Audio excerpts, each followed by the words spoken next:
Bom dia para você que com a gente começa o programa Rosa Choque. Boa noite para você que vai assistir a gente em horário alternativo. Que o dia de hoje tenha sido ou possa ser um dos melhores dias da sua vida. Afinal de contas, quem faz e quem modifica o nosso dia a todos os instantes somos nós. Segunda a sexta, a partir das 7 horas da manhã e com horário alternativo às 19 horas, aqui pelo canal 25 do Sistema Gurgax de Comunicação. O telefone para você entrar em contato conosco pelo WhatsApp é o 069 9244 9858. Mas não esqueça que sempre tem um 9 antes. Então fica 069 99244 9858. Caso você queira assistir a nossa programação e esteja longe de um aparelho de televisão, você pode acessar via YouTube, www.youtube.com/RedeTV Rondônia. E você pode também acessar todas as programações do Sistema Gurgax de Comunicação. Aqui pelo canal 25, nós esperamos que você goste do programa e que você mande mensagens para que nós possamos mandar para você aquilo que você gosta de assistir. Faça a sua pauta, mande a sua pauta para a gente, para que juntos a gente possa fazer um programa do jeito que você gostaria de ver. O nosso programa é um programa de entrevistas e entretenimento. E você pode acessar e participar junto com a gente todos os dias, então, de segunda a sexta-feira. Seja muito bem-vindo. A nossa reflexão de hoje é sobre o tema do programa, que são mulheres dentro da justiça, dentro do direito e dentro das artes. Tantas você fez que ela chorou. Por que você, rapaz, abusou da regra 3, onde menos vale mais? Da primeira vez, ela chorou, mas resolveu ficar. É que os momentos felizes tinham deixado raízes no seu penar. Depois, perdeu a esperança, porque o perdão também cansa de perdoar. Mas há sempre um dia em que a casa cai. E vai curtir seu deserto, vai. Mas deixa a lâmpada acesa, se algum dia a tristeza quiser voltar. E um aguardente por perto, porque você pode estar certo que vai chorar. Mulheres, todas as mulheres, sejam frágeis, não sejam frágeis, são pessoas, seres humanos, que merecem o respeito de todos nós, que merecem o respeito por sermos nós. Mulheres de fibra, mulheres de cor, mulheres donas de casa, mulheres que trabalham fora, mulheres que são mães, avós, tias, sobrinhas, mulheres. Muitas delas subjugadas pela força de um homem ou de mais de um homem. Mulheres. Subjugadas às vezes pela própria força de uma outra mulher com mais força que ela. Mulheres. Mas na verdade, na nossa reflexão, pouco importa quem seja o agressor. Importa que a agressão não exista. Importa que cada uma de nós seja respeitada pela sua individualidade. Mas o que fazer? O que cada um de nós pode fazer para ajudar nessa grande luta pela igualdade? Nessa grande luta, antes de igualdade, pela preservação, pela integridade do corpo e da alma. Essa semana, muitas foram as mulheres que foram encontradas mortas, que morreram na frente dos filhos, encontradas em pacotes, jogadas, maltratadas, humilhadas. Se isso acontece com os homens, acontece também. Mas é com as mulheres que isso acontece mais. Como eu disse, você é subjugada na força, você é subjugada naquilo que ela tem e que ela queria ter, a sua vida. A história, em mais de 10 mil anos de história, como eu disse anteriormente, ela já foi de deusa ao nada. E hoje, o que cada uma de nós é, não é apologia ao feminismo, é simplesmente dizer que todos nós temos o direito de ser felizes, temos o direito às nossas escolhas e temos o direito, principalmente, de fazermos aquilo que nos fizer feliz. Se eu estou conseguindo como mulher? Claro que não. Encontro como você e tantas outras, tantas dificuldades no caminho. Sejam as dificuldades da igualdade, sejam as dificuldades pela capacidade, sejam as dificuldades da incapacidade que dizem que nós temos e que na verdade nós não temos. Mas eu estou tentando igual a você, igual a minha mãe, igual a sua, as nossas avós e aqui as nossas filhas e as nossas netas também vão sentir. Mas a gente não desiste e esse é o primeiro caminho para que a gente possa ser extremamente feliz. E aproveita que você hoje está viva, que você hoje está vivo. Se for mulher, se trate com respeito. Se for homem, trate com respeito as mulheres que estão ao teu redor. Isso significa que talvez você não consiga fazer nada, mas uma atitude sua pode fazer toda a diferença na vida de uma única pessoa. E se você não quiser lembrar de nenhuma outra, lembre que ainda que você não goste até da sua mãe, não fosse por ela, nem eu, nem você e nenhum de nós estaria aqui. Um bom e excelente dia para você. E nessa noite, que você seja feliz, porque um bom dia vai te determinar se a sua noite será boa ou não.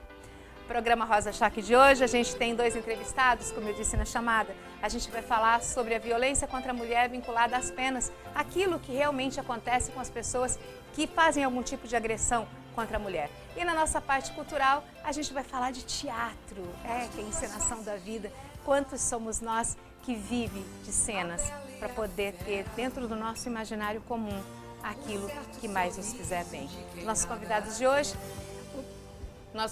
de hoje, o Dr. Moisés, que vem falar sobre o direito, e o Chicão, que vem falar sobre as artes. Dr. Moisés, por favor, seja bem-vindo. Venha pra cá. Bom dia, tudo bom? Fica aqui do meu lado, por favor. Vem pra cá, Chicão. Tudo bom, meu bem? Tudo bom? Pode sentar aqui, por favor. Senta aqui pra mim, que eu te jogo pra cá e a gente fica aqui no meio. Senão eu vou deixar 2 homens vir no programa e não vou colocar eles na minha cadeira Rosa Choque. Gente, não pode. Bom dia para vocês. Tudo bem? Bom dia, tudo ótimo. Tudo em paz? Bom dia, tudo bem. Um dia iluminado para todos. Com certeza. Me dá aqui os seus CDs, deixa eu guardar aqui e colocar aqui para você.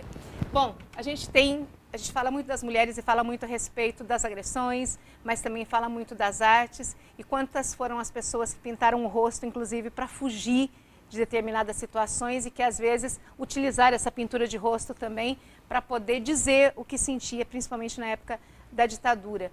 Grandes mulheres, grandes homens, uma humanidade cheia de pessoas determinantes para um futuro bom, mas que sempre deixa uma marca de alguns outros. Doutor, hoje a gente pode dizer que realmente a lei, ela atende aquilo que se precisa quando se trata de agressão vinculada à mulher? Bom dia a todos os telespectadores. E traremos hoje informações importantíssimas, como a Nina disse anteriormente, para as pessoas mais preciosas, que mais precisam de carinho, de afeto, que são as mulheres. Fica numa situação de fragilidade, né, também, que às vezes fala que não, mas enfim Em virtude, nós temos a pessoa mais legítima e apropriada para falar, que é o nosso representante da cultura. Nós temos uma cultura que isso demanda dos primórdios dos tempos, onde se acostumou a subjugar as mulheres, colocá-las como seres inferiores, né, devido a uma cultura machista, patriarcal, e que isso veio se estendendo ao longo dos tempos. Hoje em dia, e principalmente aqui no nosso país, nós temos dispositivos eficazes para esse combate à violência, desde que haja dentro da sociedade um consenso em aceitá-lo. Certo. E também a cooperação, tanto da mulher quanto do homem. Porque não basta termos leis duras, rígidas, se não termos também uma conscientização, de que ela tá aí, uma discussão e também uma divulgação. Chicão, mês de aniversário seu, das pessoas falando na internet, a tua importância para o nosso estado de Rondônia, a importância sua para o teatro dentro de Rondônia, a luz que você não deixa apagar, o carinho, o respeito que todos nós temos por você. Primeiro, feliz aniversário. E o que é para você ser um homem feminino? Primeiro é uma passagem de décadas, né? Eu acho que quando a gente passa dos 50, a gente ganha o lugar da maturidade, o lugar da serenidade. E isso ajuda a gente a compreender as relações e o mundo, né? Que o mundo, para a gente, é feito de relações, né? Tanto entre o homem e a mulher, entre os homens e as mulheres. E eu me sinto muito à vontade, principalmente porque na arte eu tenho trazido à cena muito espetáculo que fala do universo feminino, da relação de gêneros, né? Já é o segundo espetáculo que eu monto que ganha uma repercussão a nível nacional. Certo. Um outro em 2010 nós fizemos uma circulação pelo Brasil em 25 capitais, falando da solidão das mulheres, principalmente as mulheres que vieram para cá na época do ciclo da borracha, e que elas eram um objeto de troca. Ao longo do Rio Madeira, elas eram trocadas por bola de seringa. Então, o seringalista ia buscar essas mulheres no Nordeste, trazia para cá e trocava essas mulheres por bola de seringa. Então, se o seringueiro não conseguisse produzir aquela quantidade que foi estabelecida, a mulher era retirada daquele lugar e passava para outro lugar. Era objeto de troca, né? Era objeto mesmo. E dentro disso que você está falando, aí é uma situação até que envolve as duas situações. Eles vão lá no Nordeste, desculpa, eles iam no Nordeste, pegavam uma menina, vamos supor aí, de 13, 14 anos. Pega essa menina, traz, ela é trocada e é deixada num lugar. Ela nunca teve relação sexual com ninguém, ela nunca teve nada com ninguém, ela passa a ser uma mulher da vida naquele lugar. Da vida, do sentido que eu estou falando aqui, da forma mais clara possível, para que não é questão de falar difícil ou falar fácil. Depois, essa menina está ali já 3, 4 meses, considerada como prostituta, porque ela está se servindo desse papel. O problema é que não foi escolha dela. Quando ela sair de lá, o único serviço que ela vai se propor a fazer é esse. Porque foi isso que ensinaram para ela e talvez ela não saiba nem se aquilo era certo ou era errado, porque aquilo que foi determinado para a vida dela. Não estou dizendo das meninas hoje que vivem dentro de casa, na internet, enfim. Estou falando dessas em especial. E aí as pessoas colocam ela como prostituta. E aí se julgam no direito de poder machucar, bater, humilhar, ofender, e a culpa é dela. Como que você enxerga isso dentro da cultura da arte? A gente tem que entender essa relação e a presença da mulher como uma transformação muito grande no Brasil. Nós tivemos isso há 100 anos atrás. 100 anos atrás, com a construção da Estrada de Ferro e com a questão do ciclo da borracha, que foi um ciclo muito forte economicamente, a gente tinha essa relação da mulher como objeto. Imagina, 100 anos atrás. É aqui, né? Está ontem aí. E essa relação era uma relação que eu não coloco também assim, nesse viés nem da prostituição. É que a mulher ela era colocada nessa condicionante de ser um objeto de troca. Não tinha esse viés tão forte da prostituição, da pedofilia, essa questão, né? Hoje acentuou-se mais, porque deu mais visibilidade, e eu acho que essa visibilidade fez com que esses direitos da mulher surgissem e viessem... Fossem invocados, ela soubesse que tem o direito. Exatamente, o direito a voto, todas essas questões vieram nesse Certo. período desses 100 anos. E no segundo espetáculo, a gente fala das mulheres que foram condenadas em Porto Velho entre 1910 e 1930, a partir do pensamento homem. O pensamento homem é que determinava a condição dessa mulher. Então nós temos mulheres que vieram para cá, que desenvolvia, por exemplo, o benzimento, a feitiçaria, e que a justiça queria ir prender essas mulheres, condenar essas mulheres por esse exercício. Mulheres que eram prostitutas, que viviam de garimpo em garimpo, de lugares em lugares, e eram perseguidas para serem presas porque traziam um dano à sociedade daquela época, às autoridades daquela época, né? Doutor Moisés, quando a gente fala, principalmente de prostituição, vinculada à mulher, as pessoas diziam antigamente que uma zona de baixo meretrício, um lugar onde tinha prostituição, era um mal necessário, porque aí o homem ia naquele lugar e deixava as meninas da cidade em paz, sempre colocando o homem como vilão e a mulher numa situação de vulnerabilidade. Nesses 100 anos, a lei ela evoluiu muito, muitos direitos, muitas coisas foram colocadas. Hoje, qual o senhor acredita que tenha sido a nossa maior conquista dentro do direito, dando essa possibilidade de proteção? Então, Nina, o maior avanço que nós podemos colocar em destaque foi a Lei 11.340 de 2006, onde ela traz um destaque específico desse dispositivo, Certo. que trata diretamente sobre as questões relacionadas a essa vulnerabilidade que veio ocorrendo durante os tempos. E com a criação da Lei 11.340 de 2006, que é a nossa denominada Lei Maria da Penha, Que precisou uma mulher ir parar numa cadeira de roda para que fosse determinada a lei? Justamente. Nós temos um dispositivo forte, um dispositivo viável para atender essas situações. E, além disso, nós tivemos outro grande avanço, outro grande progresso, que foi uma alteração no nosso Código Penal, ao acrescentar o inciso 6º e com o parágrafo 2º, onde trata de uma qualificadora aos crimes passionais contra mulheres, né, que se relacionarem a todas aquelas questões que estão inseridas na Lei 11.340. Então nós temos hoje 2 dispositivos fortes para o combate de violência contra a mulher.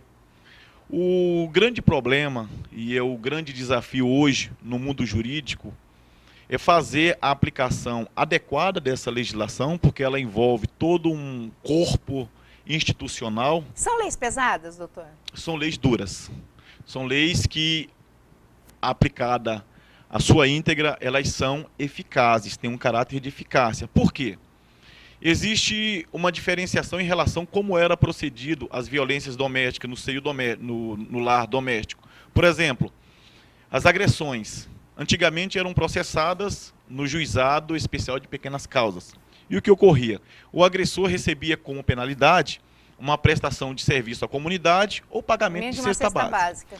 E um agressor com condições econômicas favoráveis faz isso sem problema nenhum. Facilmente pagaria essa cesta básica e voltaria ao seio familiar, isso com perdão da esposa, que geralmente acontece, e voltaria a agredir de forma até mais violenta e, que dirá, causando uma tragédia, como até a morte daquela vítima. Quando o senhor fala em relação a isso, de que vai aumentando, vai sendo gradativo, existem vários tipos de agressões, que isso é contado muito, o Chicão coloca muito isso dentro do que ele apresenta. Mas isso é colocado muito na vida também, que hoje é um xingamento, você é feia, tua comida não presta, ou você tá gorda, ou você não vale nada, ou eu só tô com você, se eu te largar, ninguém vai te querer, ninguém vai gostar de você. Existe toda uma situação psicológica que maltrata, que às vezes é até pior. A mulher chega na justiça, ela fala, mas ele só puxou meu cabelo, ele me chamou de feia, eu não me senti ofendida. Essa cultura também dificulta na hora da aplicabilidade dessa pena? Então, Nina, o grande desafio agora neste momento é a questão da conduta. Essas condutas todas que você acabou de falar são condutas tipificadas justamente na Lei 11.340, que é a Lei Maria da Penha. Não só a tortura física, mas também a tortura psicológica. Porque isso todo dia vai destruindo o psicológico justamente, da pessoa, né? Onde rebaixa a mulher, coloca numa situação de vulnerabilidade, de baixa autoestima e de destruição pessoal. Então essas condutas estão todas tipificadas na Lei Maria da Penha. Agora, cabe à mulher pesar sobre essa questão de um puxão de cabelo hoje, uma agressão verbal amanhã, e vai piorando. Na hora da aplicação da pena, o juiz vai levar em consideração uma audiência que ele vai marcar onde as partes comparecem, a vítima e a agressor. Certo. Havendo necessidade, após a denúncia da mulher, numa delegacia, hoje nós temos delegacia especializada só para tratar de assuntos relacionados à violência doméstica, havendo necessidade, ela pode requerer de imediato uma medida protetiva, que poderá ser determinada pelo juiz a partir do momento que ele toma ciência em 48 horas.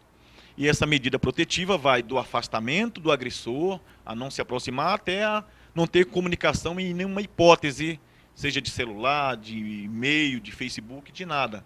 Bom, a gente ainda vai falar desse assunto, até porque tem coisas que é bom a mulher saber.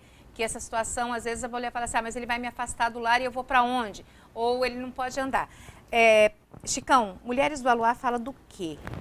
Mulheres do Aluá fala dessas mulheres que foram condenadas em processos judiciais. De Porto Velho? De Porto Velho. Foi uma pesquisa feita dentro do Centro de Documentação Histórica do Tribunal de Justiça. São, na verdade, 7 processos. Nós tivemos uma orientação da Nilza Menezes, que é uma poetisa aqui da cidade, que é servidora do Tribunal de Justiça. E nós tivemos a oportunidade de ter acesso a esses processos E nós trabalhamos nesse espetáculo em cima de 4 processos especificamente, que é a condenação da Zefa Cebola, que era uma mulher que fazia esses benzimentos, essa feitiçaria no início da cidade, a Elisa, que era na verdade ela era uma cigana, né? A cigana não, uma prostituta que ficava perambulando. Nós temos a Catarina, que era uma cigana, que veio de Manaus e ela botava os homens para brigar. Ela lia a mão das pessoas e botava os homens para brigar. E nós temos a Bebê Robert, que inclusive o nome é real, é uma barbadiana, que foi condenada porque ela desferiu um golpe numa comerciante e foi condenada. E aí nós ficcionamos essa história em cima desses processos e acrescentamos o aluá. Então essas mulheres foram condenadas, elas foram para uma cidade abandonada e viraram mulheres de pedra, ficaram nessa condição. E uma vez por ano elas saem dessa condição e vêm tomar o aluá e falar das suas memórias. Aí que elas começam a dialogar sobre toda aquela lembrança e o que elas passaram nas suas vidas durante esses processos. E é engraçado que a gente pegando os processos ainda da comarca de Santo Antônio do Madeira... processos interessantes, né? Que às vezes as pessoas nem têm noção de que isso aconteceu aqui em Porto Velho. Por exemplo, as mulheres era Maria fulano de tal. Aí os homens, ele tinha nome e sobrenome. As mulheres não, era Maria fulano de tal. Todas eram Maria? Não. Colocava o primeiro nome. Primeiro nome fulano de tal. Não se dava o sobrenome delas. Né? Fulano de tal virava um sobrenome. E assim, era como se ela não tivesse personalidade nenhuma. É porque era julgada a partir do pensamento homem, né? E uma coisa assim interessante para a justiça, por exemplo, nós tivemos aqui a presença dos subdelegados. Quem conheceu os subdelegados sabe como que era truculento, como eles agiam. De que ano que você está falando isso, assim, para a gente até se situar na história, até para aluno, que tem aluno. Gente, isso aqui, matéria de TCC, para quem faz direito, é fantástico. Isso veio se replicar até o final dos anos 60. Aqui no Baixo Madeira, por exemplo, ainda, hoje a gente tem um subdelegado, né? Que ele é lá de Calama. E eles agiam com truculência mesmo, porque os subdelegados eram pegados a laço. Então tinha uma pessoa que era... Era quase um oeste. Que era bravo, aquele cara bravo, você vai ser subdelegado, que você tem moral para poder botar a ordem nessa localidade ou nessa comunidade. Então era feito dessa forma, né? E o que eu também coloco... Não só o drama, porque, na verdade, eu fui questionado, por exemplo, por alguns críticos de arte, porque falaram para mim que eu era muito mais historicista do que poeta, né? E aí eu falei assim, olha, mas não dá para ser tão poeta numa época em que a mulher era objeto, era tratada ao chicote, ao tronco, não tinha como ser tão poeta. E eu na minha poesia, como historiador... Eu tenho que dizer essa verdade, esses acontecimentos. Então é um drama muito pesado, na verdade. Eu concordo que é um drama muito pesado, mas era o que acontecia, né? Uma outra coisa também importante, que Porto Velho é uma cidade que castigou muito a mulher no início da sua fundação e do surgimento, e tem uma coisa ligada também à Estrada de Ferro, por exemplo. Os contratos feitos com o Percival Farquhar, só foi dado a possibilidade de trazer mulher a uma nacionalidade, que era o povo que vinha de Barbado. Só as negras poderiam vir. Teve um dos entrevistados, que me fugiu o nome dele aqui agora, que ele contou essa história para mim. Então, por exemplo, as negras que vinham, e quando tinha algum problema no Alto do Bode, que era o bairro onde elas ficavam, né, elas saíam, iam para o outro lado da cidade, que era o espaço dos categas, dos mais, vamos dizer, os engenheiros, os mais qualificados. Os que tinham uma qualificação melhor e que tinham mais dinheiro. Eles iam para o lado dos categas, eram violentadas, depois essas mulheres não eram mais aceitas no Alto do Bode, e essas mulheres eram jogadas, tipo assim, dentro do pátio da ferrovia, e aí era estraçalhada. Se você nós tivemos esse caso recente de 30 pessoas estrupando uma mulher, lá eram milhões de pessoas, porque imagina, num universo... Ela passava a ser um objeto que não servia mais para nada, literalmente. E depois ela pegava o longo do rio, nos barcos, e servia aos homens de Porto Velho a Belém. Uma história recente, né? E o que Isso é uma eu dor muito grande, né? e que eu vejo assim, Porto Velho também tem avançado muito. Por exemplo, nós temos o Fórum das Mulheres, que vai completar no ano que vem 30 anos de resistência e luta contra essas violências. Como você falou, tem as violências que são marcadas, que deixam marcas, e tem as violências sutis, né? Que as marcas são maiores. Que são maiores, mas são psicológicas, que são levadas para o lado da emoção, do psicológico da mulher, né? Que muitas vezes é pior. Pior. Só para eu falar uma coisinha que acontece também, que é importante dizer, muitas vezes os homens, eles não pensam muito bem. Por exemplo, ao mexer com a mulher na rua, por ela estar trajando uma roupa da qual ela gosta e quer usar, a gente está também levando uma violência. A minha filha está na Irlanda, na Irlanda, e ela fala assim, olha, aqui é o único lugar que eu posso andar de madrugada e eu não vejo nenhum psil, eu não vejo nenhum homem mexer, porque a consciência aqui e o respeito à mulher é tão grande que a gente pode sair até pelada na rua que ninguém mexe. Vai falar. Eu acho que isso também é um comportamento cultural que a gente tem que alterar. Então eu conclamo aos homens para a gente alterar isso. Deixe as mulheres terem a sua liberdade, ser portas abertas, ser janelas escancaradas. Deixe elas viverem. É o direito dela, é o universo dela. E eu estou pegando um pedacinho do texto aqui, tá? Moisés, quando a gente fala do direito, aí as pessoas falam assim, mas aquilo, né? A roupa que ela estava usando, mas ela foi mãe a essa idade, mas ela sai com todo mundo. Dentro do direito, isso pesa em alguma coisa? Ou eu posso fazer o que eu quiser e a lei vai me proteger? Veja bem, nós temos que, muito bem lembrado esse aspecto, nós temos que ter muito cuidado, e aí é uma advertência, né, para as nossas amadas mulheres, mães, esposas, filhas, etc. Não podemos também utilizar de uma arma, de um dispositivo fortíssimo, eficaz, discutido e implantado pelo legislador para cometer abusos. Certo. Muitas das vezes ocorre de as mulheres utilizarem desse subterfúgio para usar como uma arma de vingança. Também. Então, porque diz a música lá, mulher não trai, mulher se vinga. Foi pra pista porque foi traída. Justamente. Mas diga lá. Pode acontecer situações em que ela faz uma denúncia, e aí, a partir do momento que é levado aos órgãos institucionais, à polícia, ao judiciário, são instituições sérias, que irão apurar e levar ao pé da letra o que diz a lei. Se essa denúncia é falsa, ela também vai responder. Ela também irá responder por estar fazendo uma denúncia caluniosa e vai ter suas consequências legais. Então é bom que deixe de passagem esse aviso de que utilize esse dispositivo, está aí para ser utilizado pela mulher que sofre violência doméstica, que é agredida de fato, mas que leve ao judiciário e à polícia nas situações em que de fato ocorrem. Não utilizar como ferramenta de vingança. E nós temos visto na prática, chegamos às vezes em audiência, a mulher pede para cancelar que não deu. Porque realmente não aconteceu aquela violência. A gente tem que ir para o intervalo, mas é preciso ter força, é preciso ter garra, é preciso ter gana sempre. Quem traz na pele essa marca possui a estranha mania de ter fé na vida. A gente vai para o intervalo e volta já. Mas é o tempo de você olhar no espelho e ver que você é a pessoa mais importante da tua vida. E que se você não fizer nada por você, seja você homem, seja você mulher, ninguém vai fazer. Porque a gente só dá o que tem. E amor é a coisa que ninguém dá pra gente. A gente tem que ter ele no coração. A gente volta já.